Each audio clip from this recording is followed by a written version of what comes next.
போட்டித் தேர்வுக்கு தயாராகும் அனைத்து போட்டித் தேர்வாளர்களுக்கும் ஒலிம்பிக் ஐஎஸ் அகாடமி சார்பாக என் மனமார்ந்த வணக்கத்தினை தெரிவித்துக் கொள்கிறேன்.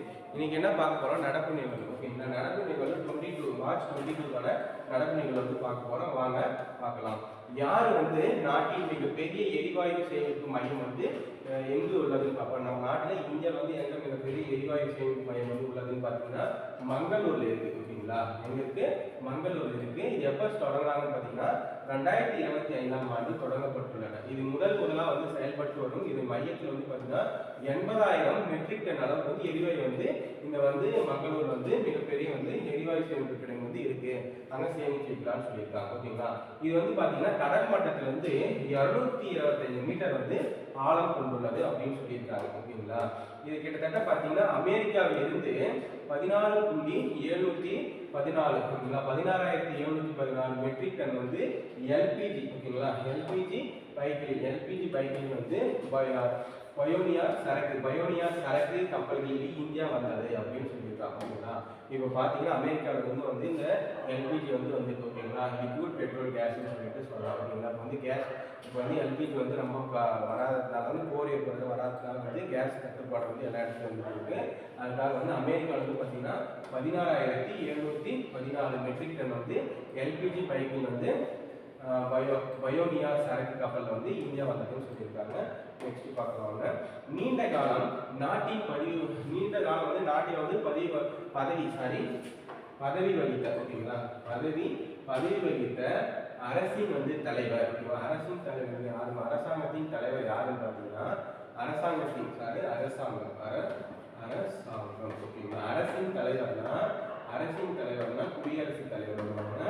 அரசாங்கத்தின் தலைவர்னா பிரதமர் வருவார். ஓகேங்களா, அரசாங்கத்தின் தலைவர் பாருங்க யார் அதிகமாக வந்திருக்காங்கன்னு பார்த்தீங்கன்னா பிரதமர் நரேந்திர மோடி தான் வந்திருக்காங்க. ஓகேங்களா, அதுக்கப்புறம் இதுக்கு முன்பு சுதந்திரத்துக்கு அப்புறம் பிறந்து முதல் பிரதமர் யாருன்னா நீண்ட காலம் பிரதமர் நரேந்திர மோடி தான். கிட்டத்தட்ட பார்த்தீங்கன்னா 2014 இருந்து தற்போது வரை வந்திருக்காங்க. ஓகேவா, இதுக்கு முன்பு பார்த்தீங்கன்னா சுதந்திரத்துக்கு ஃபர்ஸ்ட் யாரு அப்படின்னா யாருன்னா ஜவஹர்லால் நேரு. ஓகேங்களா, நேரு அவர்கள் தான் வந்திருப்பாங்க. ஓகேவா, பார்த்தீங்கன்னா நம்ம நெக்ஸ்ட் சொல்ற பாருங்க. நெக்ஸ்ட் பாயிண்ட், குஜராத் மாநிலத்தில் முதல்வராக நாட்டின் நரேந்திர மோடி அவர் பார்த்தீங்கன்னா 8,931 நாட்கள் நிறைவு செஞ்சிருக்காங்க. ஓகேங்களா, அப்போ பிரதமர் நரேந்திர மோடி அவர்கள் பார்த்தீங்கன்னா முதலமைச்சராக ஓகேங்களா முதலமைச்சரா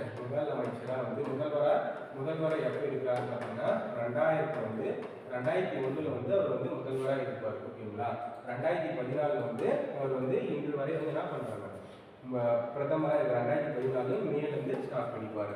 ஓகேங்களா, நெக்ஸ்ட் பாருங்க. சுதந்திரத்திற்கு பின் பிறந்த நாட்டிலே முதல் பிரதமராக நீண்ட நாட்கள் வகித்த முதல் நபர் யாருன்னா நம்ம நரேந்திர மோடி அவர்கள் தான். ஓகேங்களா, நெக்ஸ்ட் பாருங்க.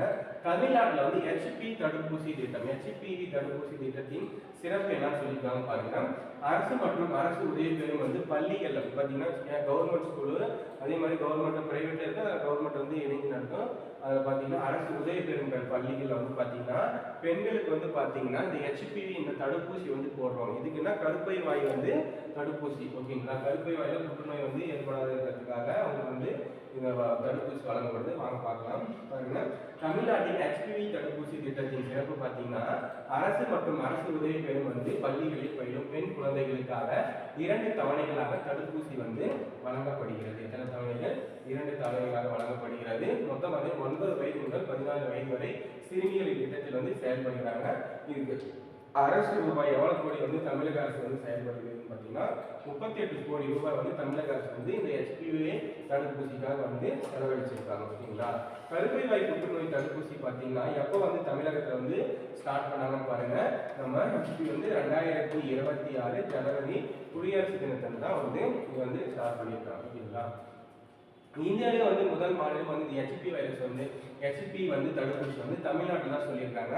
அது ஃபர்ஸ்ட் எங்க தொடங்குறாங்கன்னு பார்த்தீங்கன்னா திருவண்ணாமலை, அரியலூர், பெரம்பலூர், தர்மபுரி கருப்பை வாய் ஊசி தொடங்கப்பட்டது. இந்த ஃபர்ஸ்ட் ஒரு 4 மாவட்டத்தில் தான் தொடங்கியிருக்காங்க. ஓகேங்களா, இந்த தடுப்பூசி இருக்கு பார்த்தீங்கன்னா அதுக்கு என்ன காரணம் பாருங்க. இந்த ஹியூமன் பாப்பிலோமா வைரஸ் HPV கிருமி தொற்று காரணமாக கருப்பை வாய் புற்றுநோய் வந்து ஏற்படும். அப்போ கருப்பை வாய் வந்து எப்படி புற்றுநோய் ஏற்படுதுன்னா இந்த ஹியூமி பாப்பிலோமா என்ற வைரஸ் மூலமாக தான் வந்து கருப்பை வாய் புற்றுநோய் ஏற்படுது அப்படின்னு சொல்லியிருக்காங்க. இது உரிய நேரத்தில் பார்த்தீங்கன்னா கண்டறிந்து சிகிச்சை பெறாவிட்டால் வந்து என்ன ஆகும்னா நுரையீரலோ அல்லது கல்லீரலோ அல்லது சிறுநீரக பையிலோ அல்லது மலக்குடல் வந்து உள்ளிட்ட பிற உறுப்புகள் வந்து பரவ வந்து வாய்ப்பு உள்ளது அப்படின்னு சொல்லியிருக்காங்க. ஓகேங்களா? இந்தியாவிலே பார்த்தீங்கன்னா இப்போ இந்தியா முழுவதும் இப்போ தமிழக அனௌன்ஸ் பண்ணாங்க ஜனவரி 26, 2021 அனௌன்ஸ் பண்ண உடனே இந்தியா முழுக்க பார்த்தீங்கன்னா இந்தியா தமிழ்நாடு பார்த்தீங்கன்னா 9 டு வந்து எத்தனை வயசு வரையும் 9 டு வந்து 14 வயசு வரையும் சொல்லிட்டாங்க. ஆனா இப்போ இந்தியாவில் என்ன சொல்றாங்க, இந்தியாவில் 14 வயது உள்ள சிறுமிகளுக்கு வந்து HPV தடுப்பூசி வந்து போடணும்னு சொல்லிட்டு 2026 பிப்ரவரி 17 சொல்லியிருப்பாங்க. நம்மளுக்கு பார்த்தீங்கன்னா தமிழ்நாட்டில் பார்த்தீங்கன்னா ஜனவரி 26 சொல்லியிருப்பாங்க. ஓகேங்களா? அப்போ வந்து அவங்க வந்து பிரதமர் மோடி அவர்கள் வந்து தொடங்கியிருக்காங்க. ஓகேவா? நெக்ஸ்ட் பாருங்க, இந்தியாவில் தொடர்ந்து 2வது ஆண்டான எத்தனை கோடி வந்து எத்தனை டன் ஓகேங்களா, எத்தனை கோடி வந்து டன் ஓகேங்களா, எத்தனை கோடி டன் வந்து நிலக்கரி வந்து உற்பத்தி செய்து சாதனை படைத்துள்ளதுன்னு பார்த்தீங்கன்னா 100 கோடி டன் வந்து 1000 பில்லியன் ஓகேவா, 1000 மில்லியன் வந்து உற்பத்தி செஞ்சிருக்கான்னு சொல்லியிருக்காங்க. ஓகேங்களா? அதில் வந்து அதிக நிலக்கரி அதிகரித்து வரும் எரிசக்தி தேவையை பூர்த்தி செய்ய, அப்போ அதிகமாக நிலக்கரி உற்பத்தி செய்து எரிசக்தி வளத்தை வந்து பூர்த்தி செய்வதற்காக வந்து இங்கே வந்து நிலக்கரி வந்து 100 கோடி டன் வந்து உற்பத்தி செஞ்சிருக்காங்க இந்த ஆண்டு. அதே மாதிரி பார்த்தீங்கன்னா அனல் மின் நிலையத்தில் வந்து பார்த்தீங்கன்னா நிலக்கரி வந்து இருப்பை வந்து வச்சு சாதனை அளவு வந்து பராமரிக்க உதவுகிறாங்க. அனல் மின் நிலையம் தான் வந்து நிலக்கரியை சூடுபடுத்தி அதில் வந்து வரக்கூடிய கதிர்வீச்சின் மூலமா வந்து மின்சாரம் வந்து தயாரிக்கிறாங்க. ஓகேங்களா? நெக்ஸ்ட் பாருங்க, இந்தியாவில் முதலில் வந்து தனியார் செயற்கைக்கோள் ஆலை. அப்போ இந்தியாவிலே முதல் தனியார் செயற்கைக்கோள் ஆலைன்னா சனத் குஜராத். ஓகேங்களா? சனத் என்ற இடத்துல வந்து ஸ்டார்ட் பண்ணிருக்காங்க. எங்கன்னா குஜராத் மாநிலம். ஓகேங்களா? நெக்ஸ்ட் பாருங்க, வனவிலங்கு பாதுகாப்பு இந்தியாவின் முதல் ரெட் ரோடு அமைக்கப்பட்டுள்ள நெடுஞ்சாலை என்னன்னா NH45 நெடுஞ்சாலை. ஓகேவா? நெக்ஸ்ட் பாருங்க, உலகிலே வந்து தொழுநோயை ஒழித்த 2வது நாடு சிலி நாடு. ஓகேங்களா? உலகிலே வந்து தொழுநோயை ஒழித்த முதல் நாடு என்ன, 2வது நாடுனா சிலி நாடு. ஃபர்ஸ்ட் நாடு என்னன்னா ஜோர்டான். ஓகேங்களா? அதாவது ஜோர்டான் நாடு தான் முதல்ல வந்து ஒழிச்சதுன்னு சொல்றாங்க. இதை வெளியிட்டது பார்த்தீங்கன்னா யாருன்னா வேர்ல்ட் ஹெல்த் ஆர்கனைசேஷன் அப்படின்னு தான் வந்து இது வந்து வெளியிட்டிருக்காங்க. ஓகேங்களா? அதுக்கப்புறம் பாருங்க, நெக்ஸ்ட் இது தொடக்கம் பார்த்தீங்கன்னா வேர்ல்டு ஹெல்த் ஆர்கனைசேஷன் வந்து WHO சொன்னாங்க. WHO வந்து சொன்ன இது எப்போ சாப்பிட்டா ஏப்ரல் 7 1947 வந்து தொடங்கியிருக்காங்க. ஓகேங்களா? 2025 வந்து மலேரியா இல்லாத நாடு வந்து என்னன்னா ஜார்ஜியா. ஓகேங்களா? 2026 வந்து பார்த்தீங்கன்னா மலேரியா இல்லாத நாடு வந்து ஜார்ஜியான்னு சொல்லிட்டு சொல்லலாம். நெக்ஸ்ட் பாருங்க, அவசர காலத்துல வந்து தமிழ்நாட்டில் பார்த்தீங்கன்னா 108 சேவை இருக்கு. பார்த்தீங்களா? நமக்கு ஏதாவது ஒரு சேவை அவசர காலம் டைரக்டா நம்ம வந்து வாட்ஸ்அப் மூலமா வந்து பயன்படுத்தலாம் அப்படின்னு சொல்லிட்டு சொல்லியிருக்காங்க.